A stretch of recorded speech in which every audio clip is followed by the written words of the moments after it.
क्या इस कलयुग में भगवान जी अवतार लेंगे? ऐसा तो शास्त्रों में लिखा है।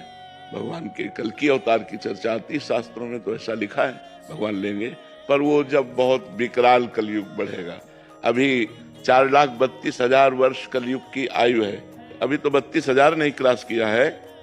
कलयुग में इतना पापाचरण बढ़ जाएगा, इतना पापाचरण बढ़ जाएगा कि कहीं रामकृष्ण नाम सुनने को नहीं मिलेगा। देखो धीरे धीरे उसका प्रभाव बढ़ रहा है। क्या सुंदर गृहस्थी कि अगर पति को प्राप्त किया तो आजीवन निर्वाह किया, पत्नी का वरण कर लिया, आजीवन निर्वाह किया।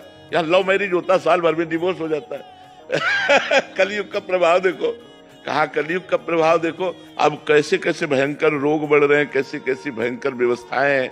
अब एक आदमी को परेशानी, अस्पताल जाए तो दवा मिलना तो बाद की बात है, पहले 10-5 हजार रुपया खर्चा करो इस बात के लिए कि तुम्हें है क्या। अब वो सब रिपोर्टें देखकर निर्णय करेंगे कि आपको है क्या।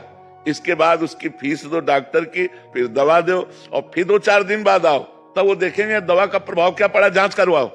वो जांच में अगर किसान आदमी है ना, इतना कहाँ पैसा है किसान आदमी के पास, तो आगे चल करके बड़ा रोगों का तांडव, भोगों का तांडव बढ़ेगा। मतलब कलिकाल का प्रचंड स्वरूप जब आएगा तब तो हाय हाय मची जाएगी। अभी तो बच्चा है, 4,32,000 में अभी तो 5,000 वर्ष व्यतीत हुए हैं। और अगर 32,000 क्रॉस करेगा तब कैसा होगा, जब लाख व 2 लाख क्रॉस करेगा।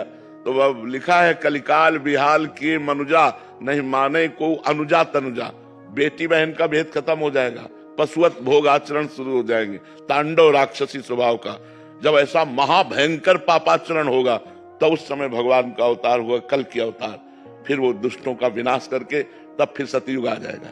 वो आखिरी में 4,32,000 पूरे होते होते आखिरी में भगवान का अवतार होगा। जब भगवान का अवतार होगा उसी समय से सतयुग लग जाएगा, कलयुग की पूर्णता हो जाएगी। पर कलयुग का एक बड़ा गुण है, जो 10,000 वर्ष तपस्या से फल प्राप्त होता था वो कुछ दिनों के नाम कीर्तन नाम जप से प्राप्त हो जाएगा। नहीं तो पहले पता चला कि 10,000 वर्ष दाहिने पैर के अंगूठे केवल खड़े होकर दोनों हाथ उठा के मंत्र जप कर रहे हैं, कितनी कठिन तपस्या। तो कलयुग में यह 10 सेकंड नहीं खड़े हो सकते अंगूठे केवल, 10,000 वर्ष तो बाद जाने दो। तो इसीलिए इसमें छूट दे दी गई कि आप नाम जप कर, कलयुग केवल नाम आधारा, सुमिर सुमिर नर उतर ही पारा। भगवान का नाम जप करके आप संसार समुद्र से पार हो सकते हैं। ये कलयुग की विशेष महिमा है।